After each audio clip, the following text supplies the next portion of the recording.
మరొక ప్రశ్న అడుగుతున్నారు, నేను తరచుగా ప్రయాణాలు చేస్తాను, నేను దీక్ష తీసుకుంటే నా భిక్షను ఎలా నిర్వహించాలి? ఇక తరచుగా ప్రయాణం చేసేటువంటి వ్యక్తికి దీక్ష తీసుకునే సమయంలో భిక్ష అనేది కొద్దిగా ఇబ్బందికరంగా ఉంటుంది.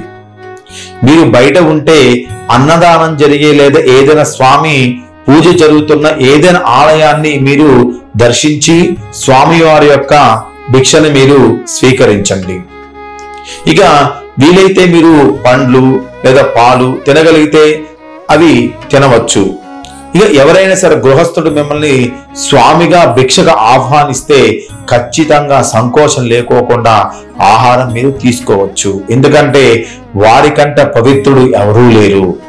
వారు మీలో అయ్యప్పను చూసుకుంటున్నారు మరియు స్వచ్ఛమైన హృదయంతో మిమ్మల్ని ఆహ్వానించారు కాబట్టి మీరు ఖచ్చితంగా అక్కడ ఆహారాన్ని మీరు స్వీకరించవచ్చు. ఇక బయట ప్రయాణాలు చేసేటప్పుడు మనకు ఈ బయట ఉన్నటువంటి ఆహారాన్ని మనము స్వీకరించకపోవడం చాలా మంచిది.